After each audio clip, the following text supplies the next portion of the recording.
ছাত্রছাত্রীরা আশা করি ভালো আছো।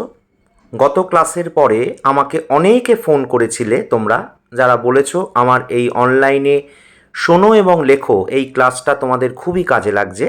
আর তাছাড়া যে সমস্ত বিষয় আমি আলোচনা করছি সেগুলির সেরকম একটা নোটসও তোমরা পাচ্ছ না, ফলে আমাকে তোমরা বলেছো যে আমার এই ক্লাস তোমাদের খুবই উপকারে আসছে। তোমাদেরকে অসংখ্য ধন্যবাদ। এভাবেই আমি আমার শোনো এবং লেখো এই বিষয়টির মধ্যে তোমাদেরকে প্রশ্ন এবং তার সঠিক উত্তর দেওয়ার চেষ্টা করব, যেটা তোমাদের পরীক্ষায় অত্যন্ত কাজে লাগবে।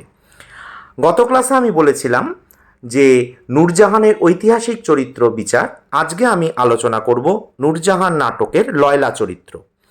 সাধারণত তোমরা সকলেই জানো যে অ্যারিস্টটল তার পোয়েটিক্স গ্রন্থে ট্র্যাজেডির যে 6টি উপাদানের কথা বলেছেন, তার মধ্যে চরিত্রকে তিনি দ্বিতীয় স্থান দিয়েছেন।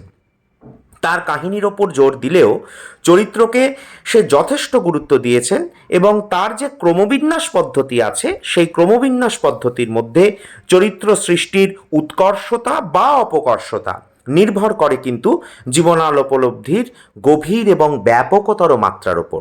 আশা করছো যে যে কোনো কিছু, মানে তোমরা ধরো কোনো সিনেমা দেখছো বা কোনো উপন্যাস পড়ছো বা নাটক লিখছো, তাতে চরিত্র একটা ভীষণ বড় ফ্যাক্টর। এবং নূরজাহান নাটকে দ্বিজেন্দ্রলাল রায়ের সৃষ্ট করা যে লয়লা নাটকটি, লয়লা চরিত্রটি, সেই চরিত্রটি তার একটি কি বলবো, যে এটি তো ঐতিহাসিক চরিত্র নয়, এটি নাট্যকারের নিজস্ব তৈরি, কিন্তু এই তৈরি হওয়া চরিত্রটি কিন্তু নাটকের ক্ষেত্রে ভীষণভাবে উপকারে এসেছে। বলা যেতে পারে লয়লা নূরজাহান নাটকের গৌণ চরিত্র। নানান চরিত্রের কারণে কাহিনী বৃত্তে একটা গুরুত্বপূর্ণ ভূমিকা সে গ্রহণ করেছে। তবে এই আলোচনা যাওয়ার একটু আগে আমরা যদি তার ব্যক্তি পরিচয়টিকে একটুখানি দেখে নিই, তাহলে বিষয়টা আরেকটু তোমাদের আমার মনে হয় বুঝতে সুবিধা হবে। লয়লাকে না, লয়লা হলো নূরজাহান ও শের খাঁর কন্যা। মনে রাখবে, নূরজাহানের যে প্রথম স্বামী শের খাঁ, তার কন্যা। নূরজাহানের পূর্ব নাম তোমরা আগের ক্লাসেও আমি বলেছি, আবারও বলছি, তার নাম ছিল মেহেরুন্নিসা। জাহাঙ্গীর শের খাঁকে হত্যা করে মেহেরকে আগ্রায় নিয়ে এলে লয়লাও কিন্তু মায়ের সঙ্গে সঙ্গে চলে আসে এবং বন্দির জীবন স্বীকার করতে বাধ্য হয়। চরিত্রটির ঐতিহাসিকতা, সত্যতা কতখানি, তা নিয়ে অত্যন্ত প্রশ্ন রয়েছে। ইতিহাস থেকে আমরা এইটুকুনি জানতে পারি যে 1620 খ্রিস্টাব্দে ভারত সম্রাজ্ঞী নূরজাহান তার কন্যাকে জাহাঙ্গীর বাদশাহের কনিষ্ঠ পুত্রের সঙ্গে বিয়ে দিয়ে দিল্লির মসনাদে আপন কর্তৃত্ব বজায় রাখার চেষ্টা করেছিলেন।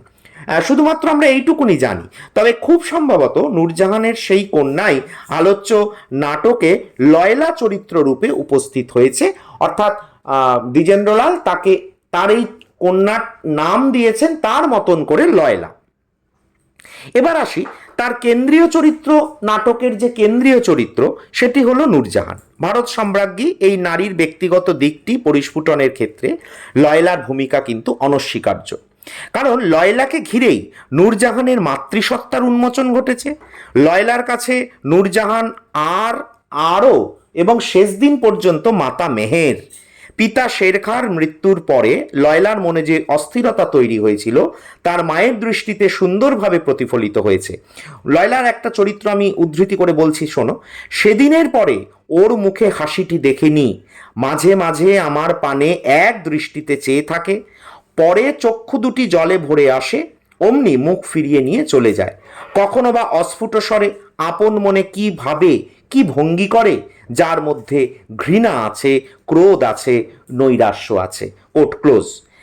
পিতার প্রতি আন্তরিক ভালোবাসা থেকে মায়ের বর্তমান জীবন সম্পর্কে লয়লা আপন অন্তরে যথেষ্ট ঘৃণা পোষণ করেছে এবং সেদিনের প্রবল যে দুঃখ, সেই দুঃখকে সে ব্যক্ত করেছে এইভাবে, কোট, আমার মা আজ আমার নয়, পর হয়ে গিয়েছে। আমার সোনার প্রতিমা আমার হৃদয়ের সিংহাসন থেকে দস্যুতে পরিণত হয়েছে।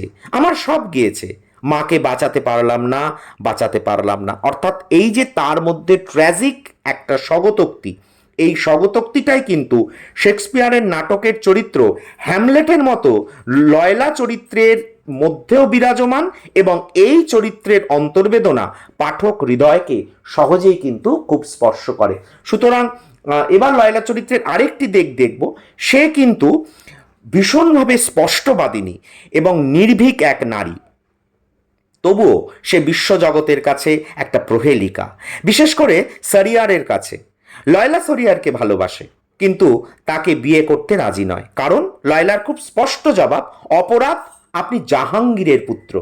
মায়ের ক্ষমতা লুব্ধতাকে সে ঘৃণা করে, নূরজাহানকে ভর্ৎসনা করে। তাই সে বলেছে, কোর্ট, হ্যাঁ শুনতে পাই, কিন্তু ধারণা করতে পারি না, ঠিক বিশ্বাস হয় না যে আমার মা একখণ্ড ভূমির জন্য নিজেকে বিক্রয় করতে পারে।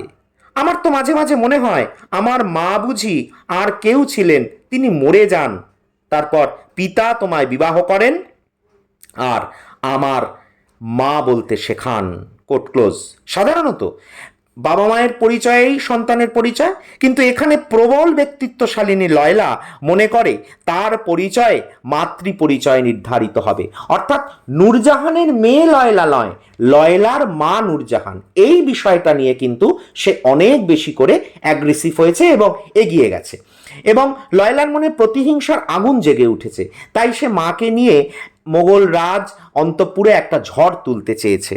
লয়লার তুলনায় নূরজাহানের শয়তানি বুদ্ধি তো অনেক বেশি, তাই সেক্ষেত্রে লয়লার যে থ্রি জোনটা, মানে অর্থাৎ তার প্রথম সিঁড়ি, মধ্য সিঁড়ি এবং শেষ সিঁড়ি, অর্থাৎ দয়া, কৃতজ্ঞতা, স্নেহ, পুণ্য প্রভৃতি সব কিছুতেই তার মধ্যে একটা কানায় কানায় পূর্ণ নারীত্বের অহংকার সে এগিয়ে গেছে। আর লয়লার সমব্যথী রূপটাকেও কিন্তু নাট্যকার খুব সুন্দর করে দেখিয়েছেন। সে বলে, না মা, তুমি আমার মা। নূরজাহান কি মেহেরুন্নিসার আমার মা ছিল না? তুমি আমার মা। নারী হিসাবে লয়লা চরিত্রের এভাবেই উত্তরণ ঘটেছে। আরেকটা দিক আমি বলে শেষ করব। লয়লা চরিত্রের আরেকটি দিক হলো সে সুকণ্ঠী গায়িকা। নাটকে তার প্রথম প্রবেশ ঘটেছে নায়িকা রূপেই, এবং তার মধ্যে সুন্দর গান আছে। যেমন সে বলছে কি, অতুল চির বিমোহন তুমি সুন্দর সুরধাম। লয়লার কণ্ঠের এই গান শুধু সাংগীতিক প্রয়োজনই দূর করেনি, নাটকের ভবিষ্যৎটিকেও তুলে ধরেছে। তাই বলা যায়, শেষে আমরা এইভাবে বলতে পারি যে বাংলা নাটকে গানের ব্যবহারের যে ঐশ্বর্য দ্বিজেন্দ্রলাল রায় সৃষ্টি করেছিলেন, লয়লা চরিত্রটি নিঃসন্দেহে তার অন্যতম অংশীদার। আর এই চরিত্রের মধ্য দিয়ে নাট্যকার মর্তের সঙ্গীত যে স্বর্গের কাহিনীকে ছাপিয়ে উঠতে পারে সেটি দেখিয়েছে। আশা করি আজ এই অবধি থাকলো। আশা করি তোমাদের ভালো লেগেছে। এইভাবেই আমাকে তোমরা, আমার ক্লাস যদি তোমাদের ভালো লাগে তাহলে তোমরা অবশ্যই লাইক করবে এবং আমার চ্যানেলটিকে সাবস্ক্রাইব করবে। এরকম আরও তোমাদের উপযোগী শোনো এবং লেখো গুরুত্বপূর্ণ কিছু টপিক আলোচনা করার জন্য। সবাই ভালো থেকো। ধন্যবাদ।